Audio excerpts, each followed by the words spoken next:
I'm going to take this conversation to a kind of like a global freelance industry perspective. So what do you think, coming to where we are today, globally or in Singapore or in Asia, where do you foresee the freelance or the independent professional industry to be in the next 5 or 10 years? That's a good and tough question. I really think that if you look at the statistics, like I'm just talking numbers right now. Crazy. Let's go there. By 2020, there are going to be 3 times the number of freelancers that are in the workforce right now in the US alone, right? That is like a number that's backed by McKinsey or like one of these larger, one of the larger organizations are doing that research. So for sure, I feel like that is the direction that the world economy is going. And, I think just precisely for that reason, like what you said before about like upping the game as freelancers and as service providers, that is honestly something I'm really passionate about. And that's the reason why I work with a lot of like freelancers who want coaching to go to that next level.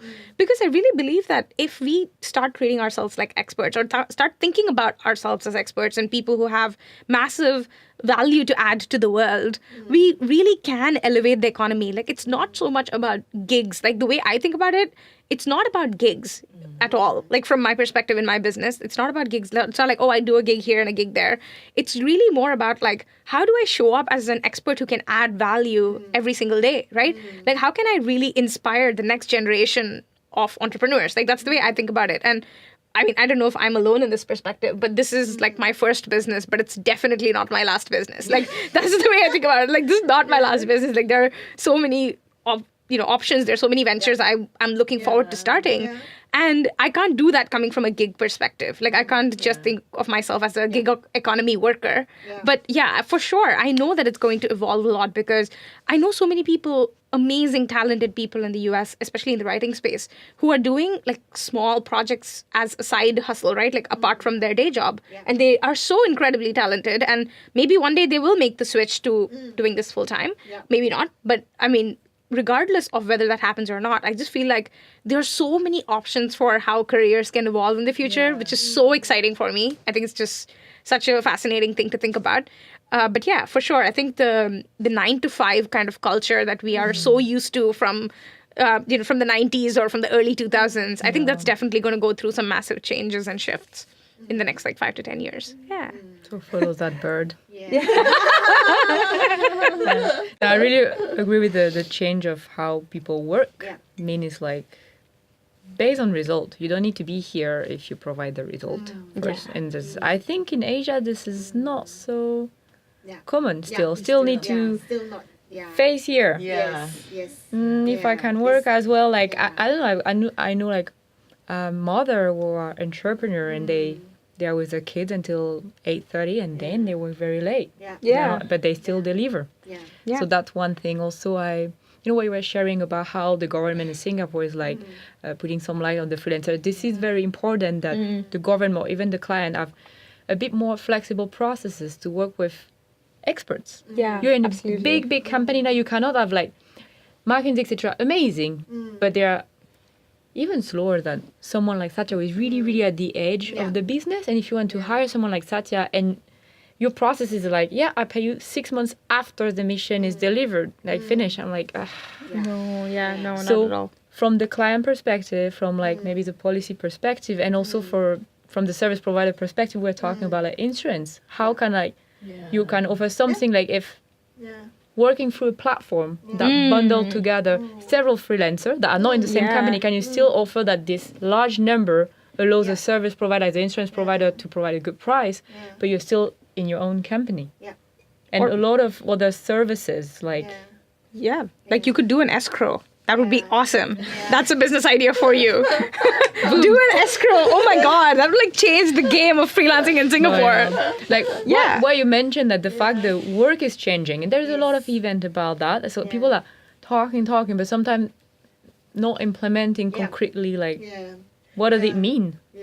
I think in Singapore we're still very early stage, definitely compared to the States, right? I think one of the key thing is actually really changing the mindset of the key, I would say, management team. right? So I think everybody acknowledges that the workforce is changing, the way that we do things need to change, but the how should I say, the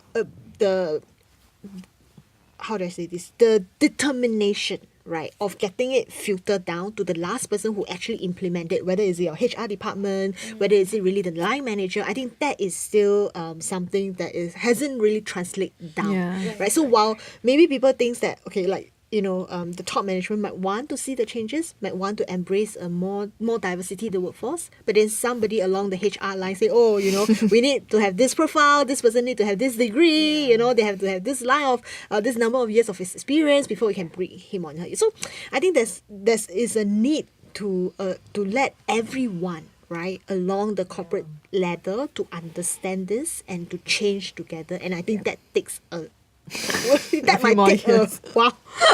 But I think with freelancers like yourself, or rather I would say businesses like yourself, right, who is actually at the forefront and willing to put a bold statement to it, I think that would help a lot. I think a lot of times it's really getting the word out there so that people can think about it, right? Also, the thing is, right, like I feel like our world is evolving so fast that, for example, like somebody like you who's been doing like, say art and community and tech, right? Like, no, somebody as amazing as you, like somebody who's doing work like you probably doesn't have 30 years of experience doing this because this didn't exist 30 years ago, right?